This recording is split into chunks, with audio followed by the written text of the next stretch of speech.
नमस्कार दोस्तों, आप सभी का स्टडी विद शेख अकेडमी में बहुत बहुत स्वागत है।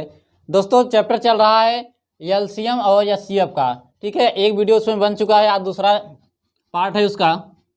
तो हम आज क्या बताएंगे दोस्तों, घातांक का या एलसीएम और एचसीएफ। घातांक का एलसीएम और एचसीएफ। ठीक है, घातांक का एचसीएफ जो होता है दोस्तों, एलसीएम और एचसीएफ दो मॉडल का होता है। एक घातांक संबंधित जब होता है दोस्तों आधार, ठीक है, आधार जब सेम हो। ठीक है, पहला मॉडल में होता है जब आधार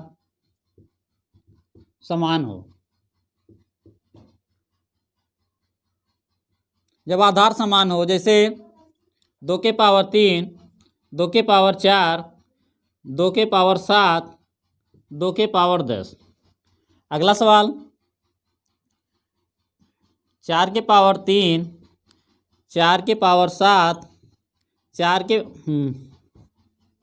के पावर 10 और 4 के पावर 12। ठीक है, अगर इस मॉडल सवाल दिया रहेगा, देखिए आधार सबका सेम है। ठीक है, इसमें भी 2 है, इसमें भी 2, इसमें। ठीक है, इसमें 4 4 4 4, कोई भी संख्या हो सकती है। जब आधार दोस्तों अगर समान रहेगा तो सबसे बड़ी वाली घात इसमें क्या है, 2 के पावर 10, वह संख्या को हम एलसीएम कहेंगे। ठीक है, अगर यही संख्या दिया रहेगा, आपको पूछेगा एलसीएम क्या होगा, तो हम 2 के पावर 10 को एलसीएम कहेंगे। अगर एचसीएफ पूछ लेगा दोस्तों, तो एचसीएफ,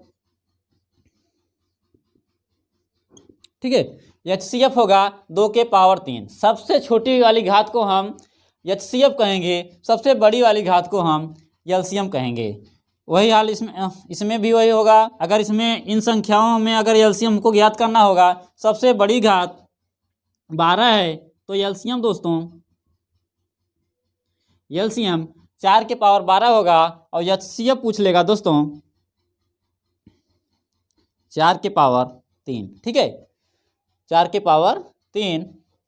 तो हम आगे अगला सवाल बताते हैं। चलिए दोस्तों आगे देखते हैं, आगे क्या कहेगा। जब घात माइनस में आधार समान हो, जैसे आधार 3 के पावर -4, 3 के पावर -7, 3 के पावर -10, 3 के पावर -9। ठीक है, 3 के पावर -9।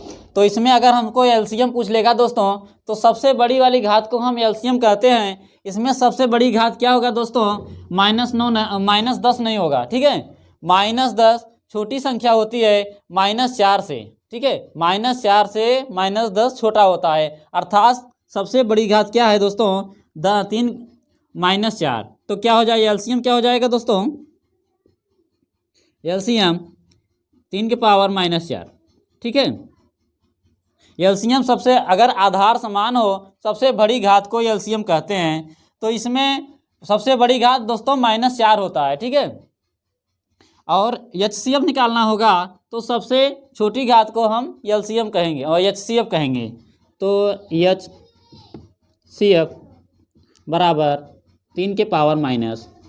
ठीक है, तो हमको यह ज्ञात होना चाहिए कि -4 -10 से बड़ा होता है। ठीक है, -4 -10 से बड़ा होता है। तो दोस्तों अब जब आधार असमान हो, चलिए दोस्तों अगले मॉडल सवाल देखते हैं। जब आधार असमान हो और आधार में कोई कॉमन फैक्टर न हो। ठीक है, इसका कहने का मतलब है आधार समान न हो और आधार में कोई कॉमन फैक्टर न हो। तो जैसे 2 के पावर 4 और 3 के पावर 2 का हमसे पूछिए, ये दो संख्याएं दे देगा और हमसे पूछ लिया इसका एचसीएफ और एलसीएम ज्ञात करो। ठीक है, इसका एलसीएम और एचसीएफ ज्ञात करो। देखिए आधार असमान है और इसमें कोई कॉमन फैक्टर नहीं है। ठीक है, इसमें कोई कॉमन फैक्टर ना हो। एक तो हमेशा कॉमन फैक्टर होता है, एक हर संख्याओं का फैक्टर एक होता है, लेकिन इसका जब 2 का आधार का फैक्टर निकालिए दोस्तों, 1 होगा और 2 होगा, और 3 का कॉमन फैक्टर निकालेंगे, इसका 1 भी होगा और 3 होगा। ठीक है, तो इसका मतलब कह रहा है आधार में कोई कॉमन फैक्टर ना हो, अर्थात 1 के अलावा कोई कॉमन फैक्टर ना हो, तो ऐसी संख्याओं का एलसीएम हमको ज्ञात करना है। तो ऐसी संख्याओं का एलसीएम ज्ञात करने के लिए दोस्तों इनका गुणनफल जो होता है वो एलसीएम होता है। इन संख्याओं का हम गुणनफल निकालेंगे, तो 2 दूना 4, 2 की घाते 4, एलसीएम बराबर होगा इनका गुणनफल। ठीक है, एलसीएम बराबर होगा 2 की घाते 4, 3 के घाते 2, इसका जब था होगा दोस्तों 16 आ जाएगा। 2 के घाते 4 का मतलब 16, और गुणते 3 के घाते 2 माने 9 बराबर 144। 16 9 144, इसका एलसीएम कितना हो जाएगा दोस्तों 144। ठीक है, अगर एचसीएफ पूछ लेगा दोस्तों, एचसीएफ, ठीक है, एचसीएफ ऐसी संख्याओं का हमेशा 1 होता है।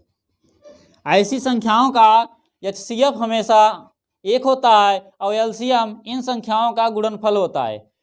इसमें आपको दिक्कत क्या है दोस्तों, आधार में कोई कॉमन फैक्टर ना हो, आधार जैसे 1 के आधार 2 और 1 के आधार 4 ना हो। ठीक है, 1 का आधार 2 और 1 का आधार 4 ना हो, क्योंकि इसमें कॉमन फैक्टर हो जाएगा। ठीक है, जब 2 का फैक्टर करेंगे 1 और 2 हो जाएगा, और जब 4 का फैक्टर करेंगे तो कितना हो जाएगा दोस्तों, 1 भी 2 और 4। ठीक है, अब कॉमन फैक्टर देखिए, इसमें 2 हो जा रहा है, इसमें भी है। ठीक है, तो अर्थात कोई कॉमन फैक्टर ना हो, ऐसी संख्याएं नहीं होनी चाहिए। तो हमारा एलसीएम जो होगा इन संख्याओं का गुणनफल होगा, और एचसीएफ जो होगा हमेशा 1 होगा। चलिए दोस्तों अगला क्वेश्चन पे, चलिए दोस्तों इसी पर अगला सवाल देख लेते हैं। क्या कि अगर संख्याएं दिया है, देखिए दोस्तों आधार समान नहीं है और आधार में कोई कॉमन फैक्टर नहीं है। ठीक है, इस सवाल को आप लगा लेंगे, आपका इस मॉडल का सवाल कंफर्म हो जाएगा। तो क्या करते हैं दोस्तों, ऐसे संख्याओं का एलसीएम निकालने के लिए, ठीक है, इन संख्याओं का गुणनफल, इनका कोई कॉमन फैक्टर नहीं हो, ठीक है, इनका आधार असमान हो, इसमें कोई कॉमन फैक्टर ना हो, आधार में कोई कॉमन फैक्टर ना हो, तो इन संख्याओं का गुणनफल ही इसका एलसीएम होता है। जैसे 2 के पावर 2 गुणते 3 के पावर 4 गुणते 5 के पावर 3। ठीक है, इनका वैल्यू कितना हो जाएगा, 2 दूनी 4, और 3 का घाते 4 का मतलब होता है 81। ठीक है, 3 के घाते 4 का मतलब होता है 3 त्रिक का 9 त्रिक 27, 3 81 हो जाएगा दोस्तों। और 5 का पावर 3 का मतलब होता है 5 पचे 25, 5 125। अब इसका गुणा कर लेंगे दोस्तों, आपको एलसीएम आ जाएगा। 4 का गुणा जब करेंगे दोस्तों, इसका 500 हो जाएगा, 500 गुणे 81। ठीक है, तो इसका जब गुणा कर लीजिए तो 5 का नाम 5 और 5 और 40। ठीक है, उसके बाद 2 जीरो, तो इसका एलसीएम हो जाएगा दोस्तों 40,500। इन संख्याओं का एलसीएम निकालना होगा दोस्तों, तो 40,500 हो जाएगा। अगर एचसीएफ पूछ लेगा, तो अगर आधार असमान हो और आधार में कोई कॉमन फैक्टर न हो, तो एचसीएफ हमेशा दोस्तों 1 होता है। ठीक है, कॉमन फैक्टर की बात हम अगले सवाल में बता चुके हैं। चलिए अगले सवाल पे, चलिए दोस्तों अगला सवाल देखते हैं। अगला सवाल देखिए क्या कह रहा है, 2 के पावर 3 गुणते 3 के पावर 2 और 3 के पावर 3 गुणते 5, 2 के पावर 2 गुणे 3 गुणे 5 गुणे 5 के पावर 2। ठीक है, तो इन संख्याओं का हमको एलसीएम ज्ञात करना है। इन संख्याओं का एलसीएम ज्ञात करना है। एलसीएम, ठीक है, एलसीएम ज्ञात करने के लिए देखे आधार में 3 संख्याएं हैं। देखिए, एक 2 है, एक 3 है, एक 5 है। तो हम क्या करेंगे दोस्तों, पहले 2 गुणे 3 गुणे 5 कर लेंगे। ठीक है, उसके बाद सबसे बड़ी वाली घात, इन संख्याओं की सबसे बड़ी वाली घात हम लिखेंगे। देखिए 2 का सबसे बड़ी घात क्या है, 3 है। ठीक है, 2 छोटा है, तो 2 की सबसे बड़ी घात कितना है दोस्तों? 3 है। अब 3 की सबसे बड़ी घात क्या है? 3 है। 3 2 है लेकिन उससे बड़ी 3 है। उसके बाद 5 की सबसे बड़ी घात 2 है। ठीक है, 5 की सबसे बड़ी घात 2 है। तो इसका एलसीएम, इसका हम गुणा कर लेंगे, हमारा आंसर आ जाएगा। 2 के पावर 3 का मतलब होता है दोस्तों 8 गुणते 3 का पावर 3 का मतलब होता है 27। ठीक है, और 5 का पावर 2 का मतलब होता है 25। 5 के पावर 2 का मतलब होता है 25। इसका गुणा कर लीजिए, 25 अट्ठे 200 गुणते 27। 27 दूना 54 20। ठीक है, इसका एलसीएम कितना होगा दोस्तों? 54 सही। ठीक है, कोई दिक्कत इसमें? क्या करना है दोस्तों? पहले इनका आधार देखना है। ठीक है, इन संख्याओं का आधार देखना है। तो क्या है? 2 है, उसके बाद 3 है और 5 है। इन संख्याओं को लिख लेना है, 2 3 5। और उसके बाद 2 की सबसे बड़ी घात कितनी है दोस्तों? 3 है। फिर 3 की सबसे बड़ी घात 3 है और 5 की सबसे बड़ी घात 2 है। तो इन संख्याओं को लिख के हम गुणा कर लेंगे, हमारा एलसीएम आ जाएगा। अगर इसका एचसीएफ पूछेगा दोस्तों, एचसीएफ पूछेगा इन तीनों संख्याओं में कॉमन क्या है। ठीक है, हम कॉमन क्या ले सकते हैं? 2 के पावर 3 इसमें है लेकिन 2 इसमें नहीं है। ठीक है, तो हमको हाईएस्ट कॉमन फैक्टर तो वो संख्या तीनों में होनी चाहिए। ठीक है, तीनों में क्या है? 3 है। ठीक है, इसमें 3 है, इसमें 3 है, इसमें 3 है, इसमें। और उसके बाद सबसे छोटी घात। ठीक है, सबसे छोटी घात। इसमें क्या कर रहे थे? एलसीएम में सबसे बड़ी घात ले रहे थे और एलसीएम में सबसे छोटी घात। देखिए, 3 के घात 2, 3 के घात 3 और 3 के घात 1, अर्थात सबसे छोटी घात 1 है। तो 3 के घात 1 का मतलब होता है 3, अर्थात इसका एचसीएफ क्या हो जाएगा दोस्तों? 3 हो जाएगा। चलिए दोस्तों, उसी पे अगला सवाल देखते हैं। अगला सवाल क्या कह रहा है? 5 के पावर 3, 5 के पावर 3 गुणे 3 के पावर 2 गुणे 2। ठीक है, उसके बाद दूसरी संख्या क्या दिया है? 2 के पावर 5 गुणे 3 के पावर 2 और उसके बाद गुणे 2 के पावर 3। ठीक है, उसके बाद तीसरी संख्या है 2 गुणे 5 के पावर 4 गुणे 3 के पावर 2। तो इन संख्याओं का हमको एलसीएम और एचसीएफ ज्ञात करना है। ठीक है, लसाअ और मसाअ, लसाअ और मसाअ। एलसीएम लसाअ होता है दोस्तों, तो क्या हो गया? तो हमने आपको बता दिया है, जो संख्याएं हो आधार में, जो संख्याएं उसको पहले हम लिख लेंगे। क्या है? 5 है, 3 है, 2 है। 5 को लिख लेंगे, गुणे 3 लिख लेंगे, उसके बाद 2 लिख लेंगे। तो एलसीएम क्या होता है? इनका 5 का सबसे बड़ी घात, 5 का सबसे बड़ी घात आप देखेंगे दोस्तों तो 5 की घाते 4। ठीक है, 5 का सबसे बड़ी घात 5 की घाते 4। उसके बाद 3 की सबसे बड़ी घात।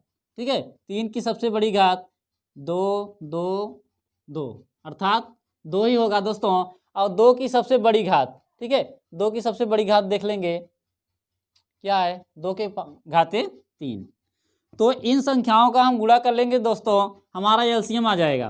तो 5 पचे 25, पंचे 125, पंचे 625, 625 गुणते 3 का स्क्वायर करेंगे दोस्तों 9। उसके बाद 2 के घाते 3 का मतलब होता है 8। ठीक है, 2 दूनी 4 दूनी 8। अब इसका गुणा कर लीजिए दोस्तों, 625 गुणते 9 8 72। ठीक है, इसका आप गुणा करिए, गुणा करेंगे दोस्तों कितना आ जाएगा करके देख लीजिएगा। 45,000 आएगा। ठीक है, आप गुणा करिए 45,000 आ जाएगा। ठीक है, तो इस मॉडल सवाल ऐसे लगाना है दोस्तों आपको। सबसे पहले आधार जो होगा इन संख्याओं में उसको लिख लेना है, उसके बाद सबसे बड़ी वाली घात को लिखना है। जैसे देखिए 5 के पावर सबसे बड़ी घात 4 है, उसके बाद 3 की तब सबसे बड़ी घात 2 है, 2 की सबसे बड़ी घात 3 है। ठीक है, और उसके बाद एचसीएफ पूछ लेगा, अर्थात मस। ठीक है, एचसीएफ पूछेगा तो इनमें सब में कॉमन क्या है? ठीक है, कॉमन क्या है? देखिए 5 यहाँ भी मिलेगा, यहाँ भी मिलेगा, यहाँ मिलेगा। तो आधार में हम 5 लिख लेंगे। ठीक है, गुणे। उसके बाद 3 आधार देखते हैं, 3 यहाँ भी है, यहाँ भी है, यहाँ भी है। ठीक है, तो 3 भी लिख लेंगे। उसके बाद 2 देखेंगे, 2 यहाँ भी है, यहाँ है, तीनों संख्याओं में है, 2 भी लिख लेंगे। अब 5 की सबसे छोटी घात 3 की सबसे छोटी घात, 2 की सबसे छोटी घात, 5 की सबसे छोटी घात देखिए, इसमें 3 है, इसमें 4 है, इसमें 2 है, अर्थात 2। और 3 की सबसे छोटी घात देखिए दोस्तों, इसमें भी 2 है, इसमें भी 2 है, इसमें भी 2 है, अर्थात 2। और 2 की सबसे छोटी घात, इसमें 1 है, इसमें 3 है, अर्थात 1। अब इसका गुणा कर लेंगे दोस्तों, हमारा मसा निकल आएगा। तो 5 पचे 25 गुणते 3 त्रिका 9 गुणते 2 का नम 2, ठीक है। तो इसका गुणा करेंगे, कितना आ जाएगा दोस्तों, 25 दूना 50, 5 नवा 45, 450, ठीक है, 450 आ जाएगा। ठीक है दोस्तों, एकदम आराम से सवाल को समझना है। जो आधार रहेगा पहले उसको लिख लेना है, उसके बाद सबसे बड़ी घात को लगाना है। जब हम म स निकालेंगे दोस्तों तो क्या करेंगे, पहले आधार देखेंगे तीनों में कॉमन मिल रहा है कि नहीं। तीनों में कॉमन 5 मिल रहा है तो 5 लिख लेंगे, 3 मिल रहा है तीनों में 3 लिख लेंगे, 2 मिल रहा है तो 2 को लिख लेंगे। उसके बाद तीनों में इन संख्याओं की सबसे छोटी घात लिखेंगे, ठीक है। तो म स दोस्तों एक सवाल और देख लेते हैं। चलिए दोस्तों अगली सवाल देखते हैं। उसी पे क्या कह रहा है, 5 के घाते 2 गुणे 3 गुणे 2 के घाते 4। उसके बाद दूसरी संख्या क्या दिया है, 2 के घाते 2 गुणे 3 के घाते 2 गुणे 7, ठीक है। इन दो संख्याएं दिया है, इसका हमको मस और लस ज्ञात करना है, एलसीएम और एचसीएफ, ठीक है। तो लस बराबर होता है दोस्तों, पहले देखेंगे आधार। आधार क्या है दोस्तों, 5 और 3 और 2, ठीक है। 5 है, 3 है, 2 है और उसके बाद 7 है, ठीक है। उसके बाद 7 है, ठीक है। अब इसमें हम देखेंगे सबसे बड़ी घात क्या है। सबसे बड़ी घात क्या है दोस्तों, 5 के घाते 2 है। उसके बाद 3 के घाते हम क्या करेंगे दोस्तों, सबसे बड़ी घात 2 है यहाँ पे। उसके बाद 2 की सबसे बड़ी घात 4 है, ठीक है। 7 के घात 1 है। तो इसका हम गुणा कर लेंगे, हमारा आंसर आ जाएगा। हमको कुछ नहीं करना है, पहले जितने आधार हैं सभी आधारों को हम लिख लेंगे, ठीक है।